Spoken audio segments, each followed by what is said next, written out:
Hello students, आज हम आपकी वर्कशीट नंबर 34 चैप्टर 11 जो कि आपका ह्यूमन आई इन कलरफुल वर्ल्ड है उसको डिस्कस करेंगे। मानव नेत्र और रंग बिरंगा संसार।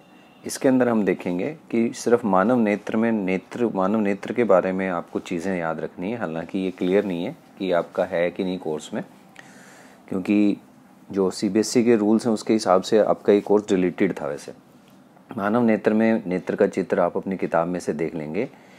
नेत्र जो है एक संवेदनशील इंद्रियों में से एक है। जैसे कि कैमरा काम करता है उसी तरह से प्रतिबिंब एवं संवेदनशील स्क्रीन पर बनता है, जिसे रेटिना कहते हैं। जो सबसे पिछला भाग होता है जहाँ पर आपकी आँख में किसी भी वस्तु का चित्र बनता है उसको रेटिना कहते हैं। पतली झिल्ली से होकर प्रकाश नेत्र में प्रवेश करता है, कॉर्निया या स्वच्छमंडल कहलाता है। बाहर का जो व्हाइट पोर्शन होता है उसको कॉर्निया या स्वच्छमंडल कहते हैं। नेत्र गोलक आकार में गोलाकार होता है, इसका व्यास 2.3 सेंटीमीटर होता है। 2.3 सेंटीमीटर पूरा जो इसका एरिया है।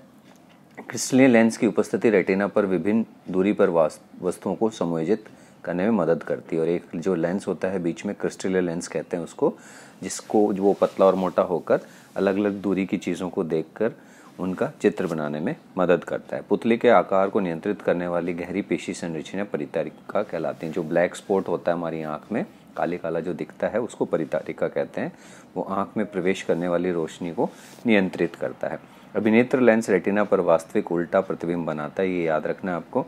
रेटिना से प्रकाश संवेदनशील कोशिकाएं होती हैं जो कि उसको आपके तंत्रिका कोशिकाओं की सहायता से मस्तिष्क तक भेजती हैं और मस्तिष्क हमें उसको सीधा करके दिखाता है। उसके बाद है समजन क्षमता। समजन क्षमता क्या होती है? फोकल दूरी को समायोजित करने के लिए लेंस की क्षमता के रूप में परिभाषित किया जाता है समजन क्षमता। इसको इंग्लिश में पावर ऑफ अकोमोडेशन कहते हैं। जब मांसपेशियां स्थिर हो जाती हैं तो लेंस पतला हो जाता है, इससे फोकस दूरी बढ़ जाती है और दूसरे वस्तुओं को देखने में मदद मिलती है। इसी प्रकार नेत्र में लेंस मोटा हो जाता है तो फोकस दूरी कम हो जाती है। मतलब हम नज़दीक और दूर की चीज़ों को देखने के लिए कैसे हमारी आँख अपने आप को एडजस्ट करती है उसको समजन क्षमता कहा जाता है।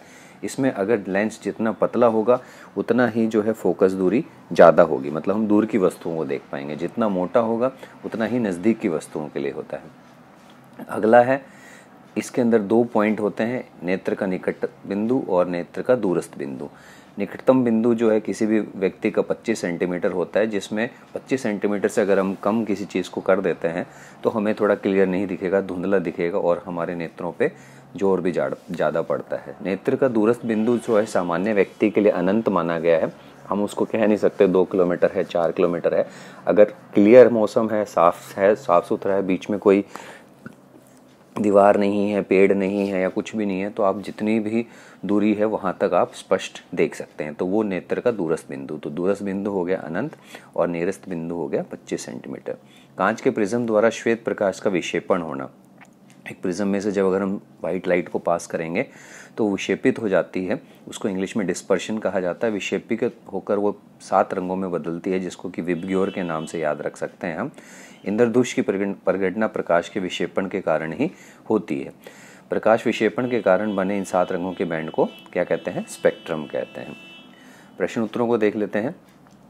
मानव नेत्र में निर्मित भागों के निम्नलिखित भागों के कार्य बताने हैं। रेटिना प्रतिबिंब प्रकाश के प्रति संवेदी स्क्रीन पर बनता है, जिसे रेटिना कहते हैं। कॉर्निया पतली झिल्ली जिसके माध्यम से प्रकाश आंख में प्रवेश करता है, कॉर्निया के रूप से जाना जाता है। यही पुतली के आकार को नियंत्रित करने वाली संरचना को परितारिका कहते हैं। छड़ और शंकु। तो छड़ यहाँ पर रोड कोशिकाएं प्रकाश के प्रति अत्यधिक संवेदनशील होती है और नाइट विजन में कार्य करती हैं। यहाँ तक लिखना आपको छड़ के लिए। शंकु कोशिकाएं प्रकाश फोटोन के व्यापक स्पेक्ट्रम का पता लगाने में सक्षम होती हैं और रंग दृष्टि के लिए जिम्मेदार होती हैं। ये ध्यान रखना है। समजन क्षमताओं की परिभाषा प्रकाश की शक्ति को लेंस की फोकस लंबाई को सीमित करने की क्षमता के रूप में परिभाषित किया जाता है। वह न्यूनतम दूरी जिस पर किसी वस्तु को स्पष्ट रूप में देखा जा सके। स्पष्ट दृष्टि की न्यूनतम दूरी कहलाती है नेत्र के निकट बिंदु। ये स्पष्ट दूरी की न्यूनतम दूरी कहलाती का मतलब क्या हुआ?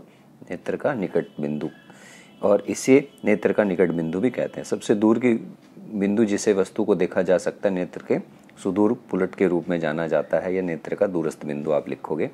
स्पेक्ट्रम क्या है? प्रकाश के परिक्षेपण से बनने वाले 7 रंगों के बैंड को स्पेक्ट्रम कहते हैं। ग्लास प्रिज्म जो है इसके अंदर से जब पास करेंगे तो ये विबग्योर लिख लेना, आप इंग्लिश में ही लिख लेना इसको। और उसके हिसाब से आप ये 7 रंग लिख लेना। ये इंग्लिश के में कन्वर्जन में इनके नाम चेंज हो गए हैं। आप violet, indigo, blue, green, yellow, orange और रेड। प्रकाश की कौन सी परिघटना इंद्रधनुष के निर्माण के लिए उत्तरदायी है? इसमें 3 है, अपवर्तन, परिक्षेपण और आंतरिक परावर्तन। ये 3 परिघटनाएं होती हैं जो इसके लिए उत्तरदायी होती हैं। तो उम्मीद है वर्कशीट पसंद आई होगी। देखने के लिए धन्यवाद।